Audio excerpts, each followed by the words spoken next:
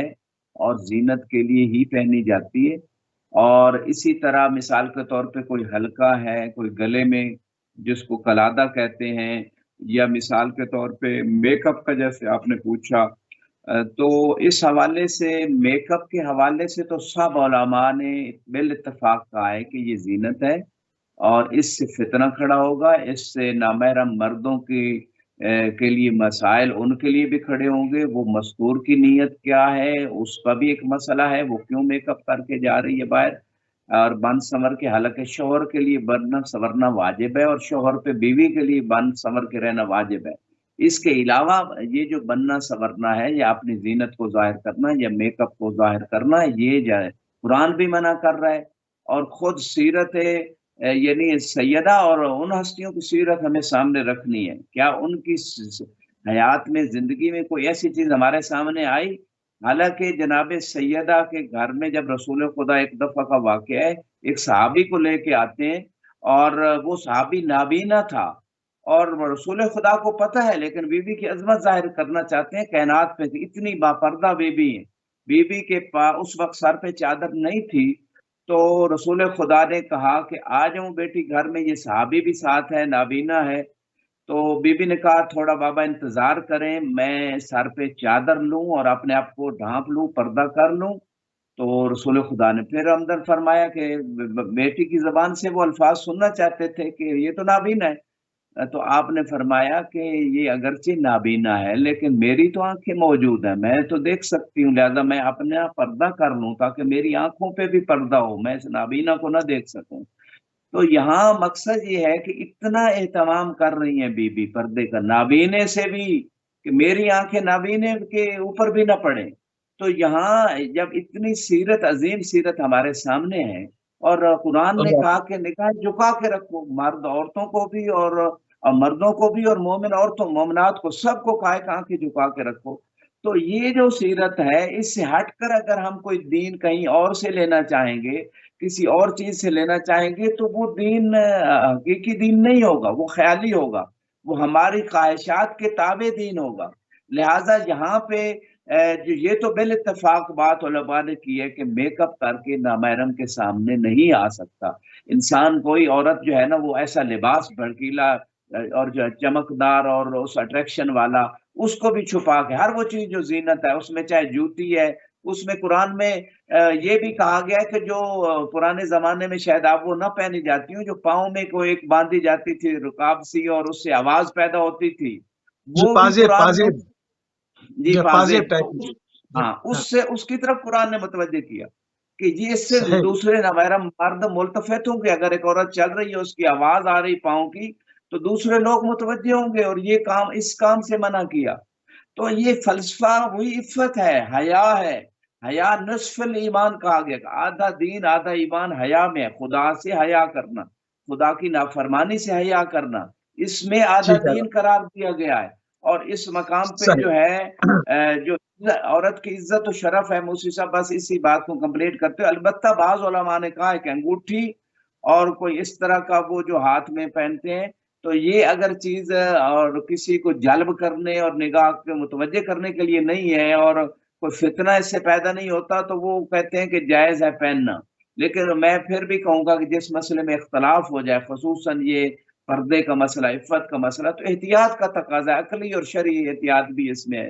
کہ انسان کوشش کرے کہ ہر اس چیز کو چھپائے کہ جس میں اطمینان ہو جائے کہ اب میں خدا کی مرضی کے مطابق میں نے کر لی ہے۔ جی موسی صاحب۔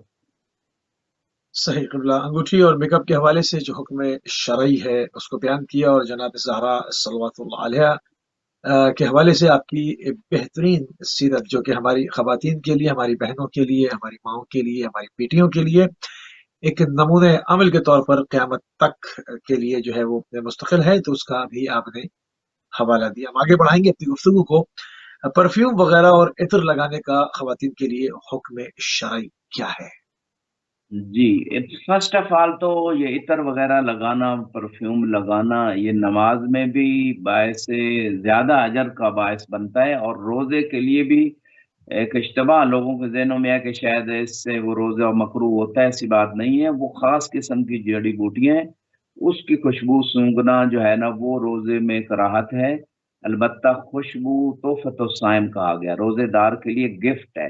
نماز میں اس میں جو ہے نا وہ انسان لگا کے پڑھے تو اس کا ثواب زیادہ ہوتا ہے۔ اور بلکہ بعض روایات میں کہ یہ پرفیوم اور عطر وغیرہ جو ہے اس کو یوز کرنا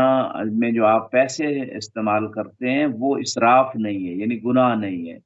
اور بلکہ میاں بیوی کا آپس میں یعنی ان کے لیے ایک دوسرے کا کے لیے یوز کرنا یہ بعض اوقات واجب بھی ہے، اور اس سے انسان کا حافظہ بھی تیز ہوتا ہے، قوت میموری کی جو پاور ہے وہ بڑھتی ہے، تو بہت سارے فوائد ہیں شریعت نے اس کے ذکر کی ہے۔ لیکن بات پھر وہی آئے گی کہ محرم اور نامحرم کی بات، کیونکہ یہ خوشبو بھی اٹریکٹیو ہے، اٹریکٹ کرتی ہے دوسرے لوگوں کو، کیسی خوشبو ہے۔ اور پھر اس میں ایک اور مسئلہ بھی آتا ہے، خوشبو میں آج کل جو پرفیومز آ رہے ہیں اس میں الکوہول یا سپرٹ اس طرح کی چیز ملائی جاتی ہے، اس میں کچھ سپرے ٹائپ بنانے کے لیے، تو اس سے جو بعض علماء کا جو ہے اس میں تحقیق ہے کہ وہ نجس ہے۔ تو جب وہ نجس کسی پرفیوم میں یوز ہوگا تو کپڑے اور بدن نجس ہو جائے گا، اور بعد میں پھر نماز نجس لباس اور بدن سے وہ تو ہو نہیں سکتی۔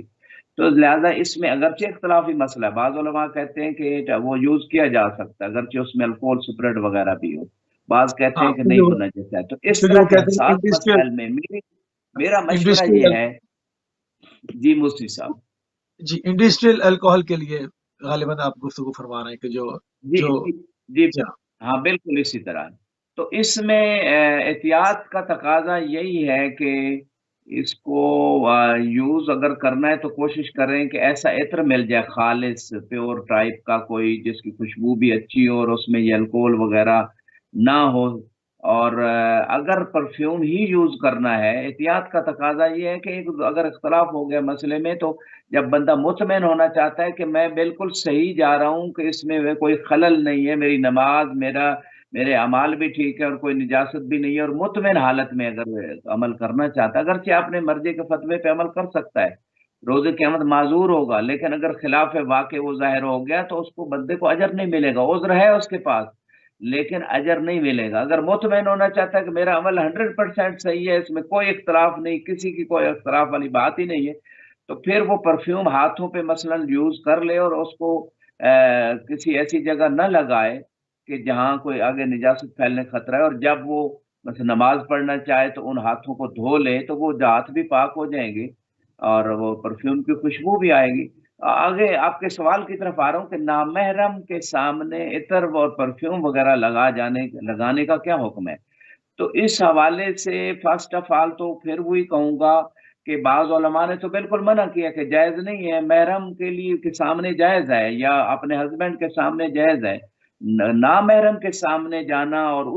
جب اس کے پاس سے گزرنا اور وہ خوشبو اگر نامحرم کو جاتی ہے تو وہ جائز نہیں۔ بعض نے تو مطلقاً منع کیا۔ ہاں بعض علماء کہتے ہیں کہ اگر وہ پرفیوم عطر لگانے سے اس مستور کا یعنی کوئی نیت بھی نہیں ہے کسی کو فطرے میں ڈالنا، اور دوسری بات یہ ہے کہ جس معاشرے میں آفس میں روڈ پہ بازار میں مارکیٹ میں کوئی مستور جا رہی ہے تو وہاں ایسا ماحول ہے کہ دوسرے مرد اس خوشبو سے فتنے میں نہیں پڑیں گے، غلط خیال کی طرف نہیں پڑیں گے، کوئی فساد کا خطرہ نہیں، اخلاقی فساد کی طرف یا غلط سوچ کی طرف نہیں جائیں گے۔ تو ایسی صورت میں وہ علماء کہتے ہیں کہ عطر لگانا یہ پرفیوم لگانا جائز ہے، عورت باہر بھی جا کے لگا سکتی ہے۔ اور یہ جملے میں بیان ہی پڑھ دیتا ہوں تاکہ کوئی اس میں جو بعض علماء کی رائے ہے وہ کہتے ہیں اللہ یؤدی ذالک الی اشارت افتتان الرجال الاجانب، کہ وہ عطر لگانا اور وہ پرفیوم لگانا اگر اس بات کی طرف لے کے جاتا ہے کہ جو نامحرم لوگ ہیں وہ غلط کاری کی طرف ان کا خیال جا رہا ہے، فتنے میں پڑ رہے ہیں، ان کا کچھ اور ان کا بن رہا ہے، تو یہ اس سے جو ہے وہ جائز نہیں قرار دے رہے۔ یعنی نتیجہ یہ نکلا کہ نہایتاً وہ عالم بھی جو عنوان اولی کے تحت جائز قرار دیتے ہیں، اگر ایسا ماحول ہے اور آج کل تو اس سے بہت آگے بڑھ گئی بات، شادیوں کے فنکشنز ہوتے ہیں، اس میں میک اپ بھی سامنے، نامحرم بھی سامنے، بھڑکیلے لباس بھی سب کے سامنے، اور فلمیں بھی بن رہی ہیں۔ آج تو پہلے تو ایک مووی بنانے والا ہوتا تھا، اب ہر بندے کے ہاتھ میں موبائل ہے، تو وہ پتہ نہیں کیا کیا مفاسد آگے بڑھ رہے ہیں، اور لوگ متوجہ نہیں ہیں کہ ہمارا دین ہے، خدا نے اجازت دی ہے۔ اس مومن کے بارے میں روایت ہے، خوش قسمت ہے وہ مومن اور مومنہ جو دنیا سے اپنا حصہ بھی لے لیتا ہے اور آخرت بھی اپنی محفوظ کر لی، جنت بھی محفوظ کر لی، روز قیامت کے حساب سے بھی اپنے آپ کو بچا لیا، کہ جو حلال طریقے سے، اب دیکھیے خدا نے حلال چیزیں زیادہ بنائی ہیں اور حرام کم ہے،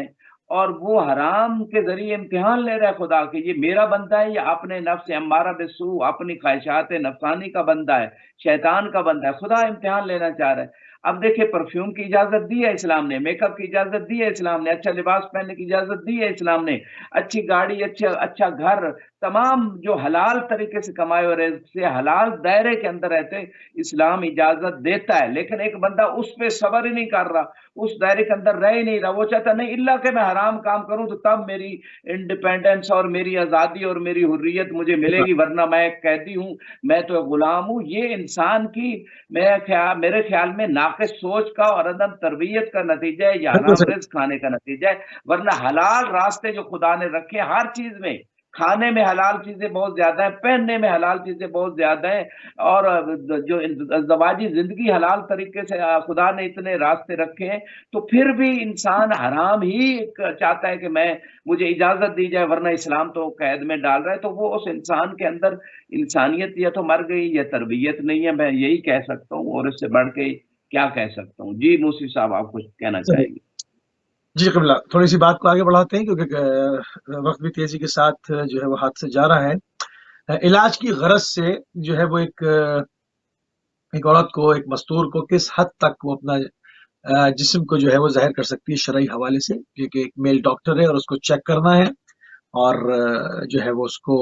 شرعی حکم کیا ہے اس پہ؟ ایک بہت بڑا مسئلہ موسی صاحب اس وقت پوری دنیا کا ہو چکا ہے، حتیٰ اسلامک کنٹریز میں، حتیٰ ایسے شہروں میں کہ جہاں ائمہ کی مراکز ہیں، جہاں مقدس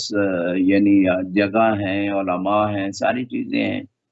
تو یہ جو طب کے مسائل اس دور میں، جو لوگوں کی مرضیں بڑھی ناقص خوراک کھانے سے، اور یہ میڈیسن جو 2 نمبر بنائی گئی، اور اس سے مزید ایک جہت سے بندہ ٹھیک ہوتا ہے، دوسری جہت سے ہزار جہتیں اس کی جسم میں، باڈی میں مسائل پیدا ہونا شروع ہو جاتے ہیں۔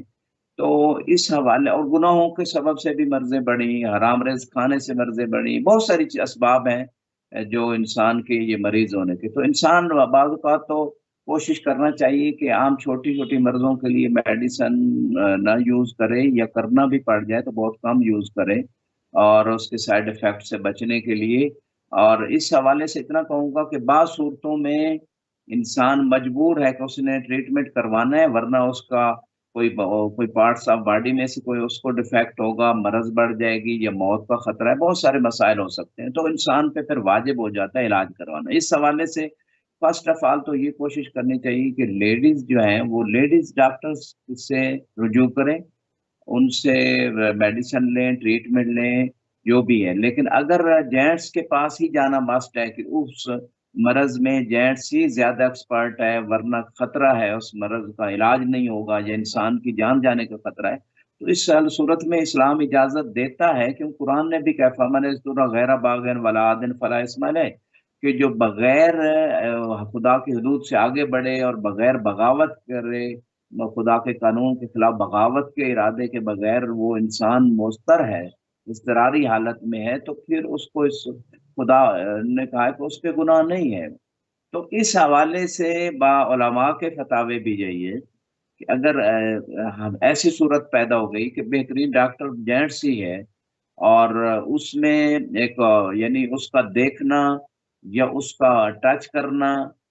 یہ بھی مسٹ ہو چکا ہے، تو اس میں بھی کنڈیشن لگائیں علماء نے۔ فرسٹ آف آل تو یعنی اگر 2 صورتوں میں سے یا دیکھ کے یا ٹچ کر کے مرض کا اندازہ لگایا جا سکتا، آج تو میں سمجھتا ہوں اتنے ٹیسٹ آ چکے ہیں کہ مرض کا ویسے ہی ان ٹیسٹ کے ذریعے سے، لیبارٹری کے ذریعے سے پتہ چل جاتا ہے، بغیر ٹچ کیے، بغیر دیکھے۔ اور پھر اس میں خود مریض بھی بہت ساری اپنی حالت کو بیان کر دیتا ہے تو ڈاکٹر کو پتہ چل جاتا ہے۔ تو میں سمجھتا ہوں اس جیسے زیادہ سے زیادہ احتیاط کی جائے۔ ہاں ایسی مرض ہے علماء کہتے ہیں کہ یا ٹچ کرنا پڑے گا یا دیکھنا پڑے گا، تو اس میں ایک چیز پہ اگر اکتفا ہو سکتا ہے تو دونوں کام ڈاکٹر نہیں کر سکتا، ڈاکٹر کے لیے جائز نہیں ہے۔ اور خود مریض کو بھی چاہیے، بعض اوقات ڈاکٹر بے دین ہوتا ہے، اس کی عادت ہو چکی ہوتی ہے، روز مستورات آ رہی ہیں، روز وہ چیک کر رہا ہے، دین کی اسے پرواہ نہیں، یا بے دین ہے، یا اس کو ایک معمولی عام سی چیز لگتی ہے، تو خود پیشنٹ کو چاہیے کہ وہ اس کنڈیشن کو بیان کرے کہ شرعاً جائز نہیں یہ چیز۔ ایک چیز اگر صرف ٹچ کرنے سے وہ مرض کا اندازہ پن یا لگایا جا سکتا ہے تو وہ کیا جائے، اگر نہیں فقط دیکھنے سے تو وہ کیا جائے۔ اور اس میں سمجھتا ہوں اس سے بھی پہلے ایک علماء نے ایک اور کنڈیشن بیان کی ہے کہ آئینے کے ذریعے سے مثلا، یا جیسے ایکس رے ہوتا ہے یا الٹرا ساؤنڈ ہے یا اور کوئی جس میں ساری کنڈیشن واضح ہو جاتی ہے، تو ان سورسز کو یوز کیا جائے۔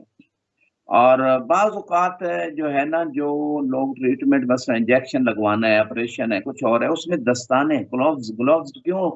یہ اس دور میں تو بڑی اسپیشلٹی ہے، اس کو یوز کیا جائے۔ اور یہ مختصر سا بیان ہے۔ نہایتاً یہی ہے کہ اگر جان کا خطرہ ہے، کوئی مرض بڑھنے کا خطرہ ہے اور ڈاکٹر نہیں میسر ہو رہا، کوئی لیڈی ڈاکٹر یا اپنا کوئی محرم جیسے مثلا والد، بھائی یا ہسبینڈ، تو پھر ایسے ڈاکٹر کی طرف جو اسپیشلسٹ زیادہ ماہر ہے رجوع کیا جا سکتا ہے، اور مقدار ضرورت پہ اکتفا کیا جائے۔ یہاں تھوڑی سی بات میں ایڈ کروں گا کہ آج کل جو بیبی ٹیوب کے ذریعے اور ایک عورت کا بیضہ لے کے دوسری کسی لیڈی کے رحم میں رکھا جاتا ہے، اور اس میں جو ہے نا وہ مثلا خود عورت بانجھ ہے تو کسی دوسری عورت کا ایگ لے کے کسی دوسری عورت کے جو ہے نا اس میں رحم میں رکھا جاتا ہے۔ تو اس پروسیجر میں بھی جہاں تک میرے علم میں آیا ہے، اس پہ مزید تحقیق کی بھی ضرورت ہے، اہل خبرہ اس میں بتا سکتے ہیں۔ اگر وہ کچھ ایسے کام کرنا پڑتے ہیں تو میری نصیحت تو ناقص یہی ہے کہ خدا نے اگر ایک انسان کو اولاد نہ دینے میں مسئلہ سمجھی ہے تو پھر ہم کیوں ایسے سورسز یوز کریں کہ جس میں قطعاً جو ہے نا وہ عنوان اولی کے تحت تو کم از کم نظر اور ٹچ کرنا اور دیکھنا، اور بعض اوقات ایسے پارٹس کو دیکھنا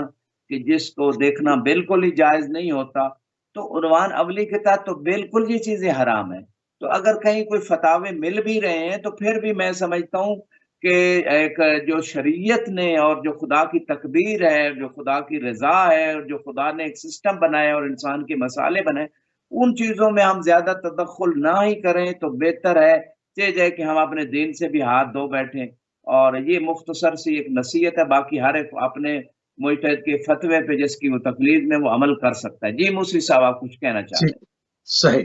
اچھا، نامحرم کو آواز سنانا اور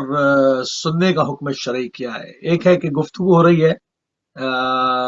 یقیناً، تو اس حوالے سے مطلب اس چیز کو تھوڑا سا کھول دیں۔ ایک ہوتا ہے جان کے سنانا، اور ایک نارمل ہے کسی سے آپ بات کریں گے تو وہ سنے گا انسان،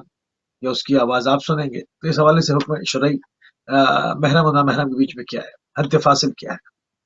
جی بہت اچھا۔ مبتلا بہی مسئلہ ہے ہمارے معاشرے میں، یہ سارے مسائل بہت زیادہ لوگ، اکثر لوگ اس میں مبتلا ہیں ان مسائل میں، اور کچھ لوگ تو یہ دینی مسائل سیکھتے ہی نہیں ہیں، اور جو سیکھ لیتے ہیں ان میں سے بہت سے لوگ پھر اس پہ عمل نہیں کرتے۔ تو میں سمجھتا ہوں کہ جس طرح ایک ڈاکٹر کی کوئی تجویز ہوتی ہے، وہ میڈیسن تجویز کرتا ہے، کوئی پرہیز تجویز کرتا ہے، جو بھی ہوتا ہے اس میں اس پہ جو انسان صحت جسمانی چاہتا ہے وہ مخلص ڈاکٹر کی باتوں پہ عمل کرتا ہے۔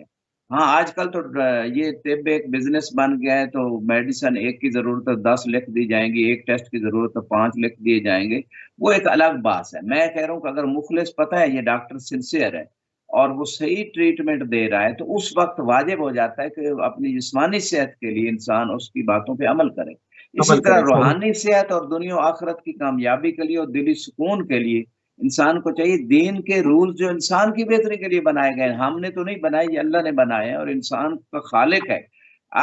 ایک موبائل کا کمپنی جو بنانے والی، وہ اتنا بڑا لٹریچر اور اس کی کنڈیشنز اور اس کی شرائط اور اس کی تحفظات سارا کچھ بیان کر دیتے ہیں، کیونکہ ان کو پتہ ہوتا ہے اس کے لیے کیا مفید ہے، کیا اس موبائل کے لیے نقصان دہ ہے۔ تو اللہ خالق اس کو پتہ ہے بندے کے لیے کیا نقصان دہ ہے، کیا فائدہ مند ہے تو اللہ کی بات مان لے. انسان خود اپنی رائے کے کیوں تدخل دے رہا ہے؟ وہ انسان کے لیے بہتری کر رہا ہے نا. جو انسان کو اس نے ہر نعمت عطا کر دی ہے. تو یہ آواز کا مسئلہ بھی اسی طرح ہے کہ اگر اس میں پہلی تو بات ہے کوئی عورت یا مرد اگر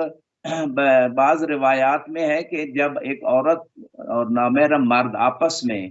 کسی ایسی جگہ ہوتے ہیں خلوت میں. آج تو خلوت ہر بندے کے ہاتھ میں، موبائل اس کے ہاتھ میں ہے، دوسری طرف دنیا کے کونے میں کہیں کوئی بیٹھا اس کے ہاتھ میں بھی موبائل ہے. تو وہ خلوت میں ہے، چاہے میسج کے ذریعے، چاہے ویڈیو کے ذریعے، چاہے آڈیو کے ذریعے. تو خلوت جب ہوتی ہے، دو نامحرم ہوتے ہیں خلوت میں، تو روایت کہتی ہے تیسرا ان کے درمیان شیطان ہوتا ہے جو ادھر کی غلط باتیں ادھر لے کے آتا ہے اور ادھر کے وسوسے سے ادھر پہنچاتا ہے. وہ ایز اے برید جس کو آپ پوسٹ مین کے طور پہ وہ کام کرتا ہے، اور شیطان پھر فتنے کھڑے کرتا ہے نامحرم مرد عورت میں. تو اس میڈیا کے دور میں ایک تو خلوت سے عورت اور مرد نامحرم بچیں، چاہے وہ موبائل کی خلوت ہے، چاہے وہ کمرے کی ہے، چاہے وہ گاڑی میں اکیلے جا رہے ہیں ٹیکسی ڈرائیور کے ساتھ. آج عام بات ہو گئی ہے کہ بھئی عورت جا رہی ہے، اور حالانکہ یہ اتنا بڑا فتنہ ہے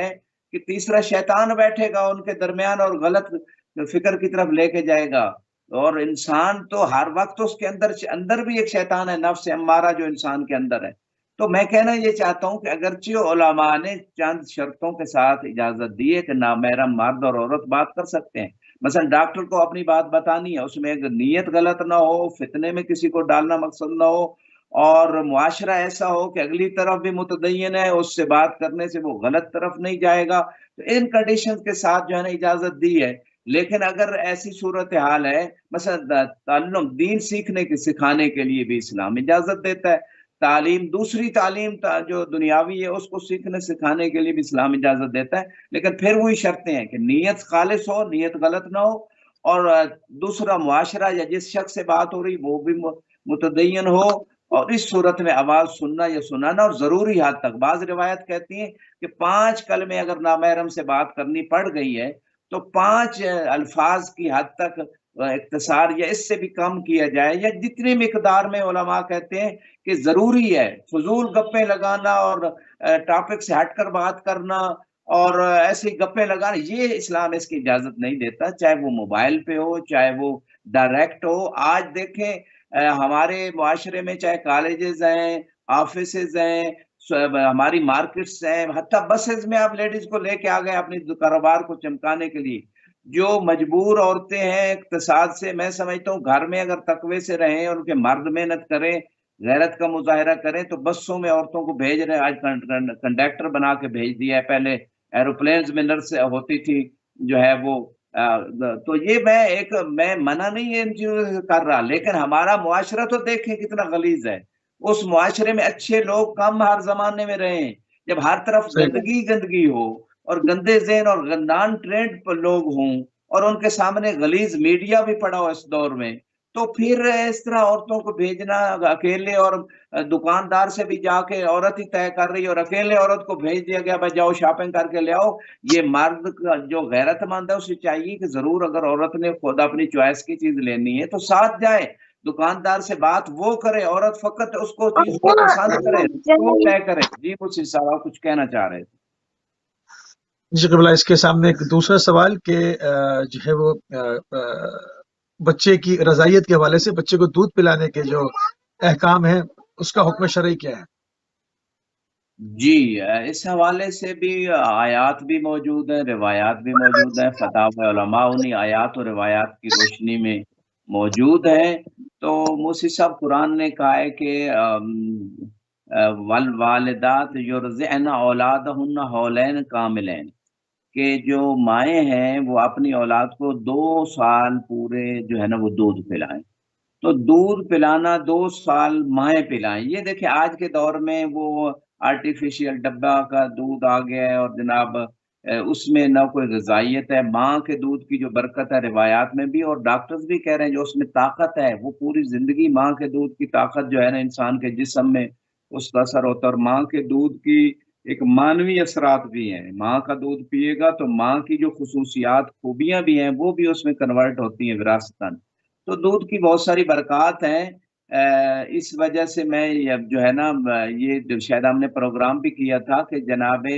آمنہ سلام اللہ علیہا سے پاک و پاکیزہ دودھ کسی کو اس دور میں تھا ہی نہیں،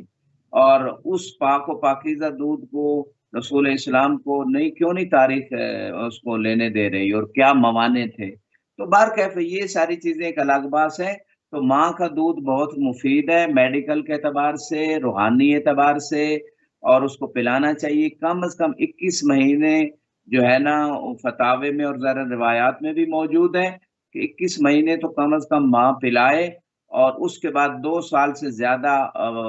یہ فتاوے میں ہے کہ نہ پلایا جائے، اور 21 مہینے کے بعد چھڑوا سکتے ہیں، لیکن 2 سال اگر مکمل کریں تو زیادہ بہتر ہے۔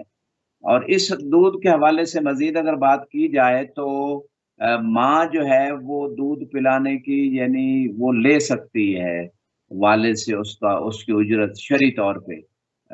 اور اگر وہ اجرت یعنی اس میں وہ سارے اور فقہی مسائل ہیں، زیادہ میں اس میں نہیں جانا چاہوں گا، لیکن اتنا کہوں گا کہ والدہ جب تک دودھ پلا سکتی ہے تو اسے پلانا چاہیے۔ آج جو نسلیں کمزور ہو رہی ہیں جسمانی طور پہ، اخلاقی طور پہ، مانوی طور پہ، اس کا ایک سبب یہ بھی ہے کہ بازاری ڈبے کا جو دودھ ہے اس میں پتہ نہیں کیا کیا ملایا گیا ہے، ناقص چیزیں ہیں، وہ پلا دیتا ہے بچے کو لیکن اس کے اندر انرجی نہیں ہوتی۔ جی موسی صاحب۔ بالکل صحیح، بہت ہی خوبصورت طریقے سے اس کے تمام مختلف پہلوؤں کے ساتھ جو ہے وہ گفتگو آگے بڑھی قبلہ۔ اس حوالے سے عموماً جو ہے وہ ایک ایجوکیشن کے حوالے سے ہم دیکھتے ہیں کہ بعض جگہوں پہ تو کمپلسری ہے، اور جہاں پر ممالک اسلامی ممالک نہیں ہیں تو وہاں ایک الگ ماحول ہے، وہ آپ کی چوائس ہے کہ آپ وہاں رہتے ہیں تو اس کو آپ نے فالو کرنا ہی کرنا ہے، اس کے اوپر تو آپ اعتراض اٹھا نہیں سکتے کیونکہ آپ مرضی سے وہاں گئے، انہوں نے آپ سے نہیں کہا ہے کہ آپ یہاں آئیں۔ اس کے علاوہ جو ہمارے اسلامی دنیا کے اندر مشترک کو ایجوکیشن سسٹم سے اسکول کالج اور یونیورسٹی کے، اس کا حکم شرعی کیا ہے؟ جی، 2 چیزیں ہیں موسوی صاحب، جو احکام شرعی ہیں اس میں 2 چیزوں کو سمجھنا بہت ضروری ہے۔ ایک عنوان اولی ہوتا ہے، ایک عنوان ثانوی ہوتا ہے۔ اسلام کے کچھ ایسے احکام ہیں کہ حکم اولی یعنی فرسٹ حکم یہی ہے جو اسلام نے بیان کر دیا ہے، لیکن کچھ ایسے قواعد ہیں اسلام میں، کچھ ایسی آیتیں اور روایتیں ہیں، ان کی روشنی میں بعض اضطراری حالت ہوتی ہے، تو اس میں کچھ اور حکم جو ہے نا وہ پہلے حکم کے بالعکس بھی ہوتا ہے۔ اس کی ایک ایگزامپل قرآن میں موجود ہے کہ مردار کھانا حرام قرار دیا اسلام نے، لیکن اگر ایک انسان مر رہا ہے اور اس کی لائف متوقف ہے کہ اگر یہ مقدار ضرورت نہیں کھائے گا مردار کو تو وہ مر جائے گا، تو انسان کی جان بچانا لازمی ہے، تو لہٰذا صحیح۔ اس وقت اس کو خود قرآن نے اجازت دی۔ تو یہ عنوان اولی اور ثانوی کے اعتبار سے میں نے ایگزامپل دی۔ ابھی یہاں پہ جو کو ایجوکیشن کا، اگر ہم پردے، عفت، اور اسلام نے جو حجاب پہ اور طہارت پہ اور ان چیزوں پہ اور ایک خاندانی سسٹم کو مضبوط کر کے ایک بہترین معاشرہ اور میاں بیوی کے درمیان ایک پاکیزہ تعلقات، اور اس سے یعنی ایک فیملی جب بچے گی، محفوظ رہے گی، تو پورا معاشرہ محفوظ ہوگا۔ اور جو شیطانی فکریں اور طاقتیں ہیں ان کی پوری سٹرگل یہ ہے کہ اس فیملی سسٹم کو ختم کیا جائے، اس نظام کو ختم کر دیا جائے، میاں بیوی جو ہے ان کے درمیان پاکیزہ تعلق نہ رہے، وہ جہاں مرضی چاہیں بنانا چاہیں، بچے پتہ نہیں کدھر بکھر جائیں، وہ ساری جو پاکیزگیاں اور جو معنویات ہیں وہ ایک شیطانی فکر جو ہے نا اس کو ختم کرنا چاہتے ہیں۔ اسلام اس معنویات کو، اس پاکیزگی کو، اس عفت کو، اس فیملی سسٹم کو، اس معاشرے کو پرسکون اور ایک پاکیزہ اور کامیاب معاشرہ بنانا چاہتا ہے، لہذا یہ سارے رولز اسی انسان کی انسانی فردی زندگی اور اجتماعی زندگی کی کامیابی کے لیے ہیں۔ چاہے وہ پردے کا حکم ہے، نامحرم سے غیر ضروری جو ہے نا اختلاط سے منع کیا، نامحرم کے سامنے اور بے پردہ جانے سے، یہ ساری چیزیں اسی قانون اور فکر کے تحت اسلام نے دی ہیں۔ تو جو کو ایجوکیشن سسٹم ہے اس میں چھوٹے بچوں کے حد تک تو ممکن ہے 2 4 5 سال کی حد تک، لیکن اس کے بعد جو کو ایجوکیشن سسٹم خصوصاً اس میڈیا کے دور میں جب بچوں کے ہاتھ میں بھی والدین موبائل پکڑا دیتے ہیں اور ان کو کوئی خاص اس کے اوپر لاک بھی نہیں ہے، تو خاص ان کے لیے پروگرامز بھی نہیں ہیں، جو مرضی دیکھیں، تو ان حالات میں حرام رزق جب عام ہو گیا، بے دینی عام ہو گئی ہے، کو ایجوکیشن سسٹم سے کیسے آپ توقع رکھ سکتے ہیں کہ ایک بے تربیت معاشرہ، حرام کھایا ہوا معاشرہ، اور جس کالج یونیورسٹی اسکول میں جانا ہے، وہاں بھی دینی تربیت کوئی نہیں، وہاں بھی کوئی، سب ہر جگہ کھلی چھٹی ہے، تو جی پھر کیسے ایک ہم منٹ توقع رکھیں کہ پاکیزہ اور منظم اور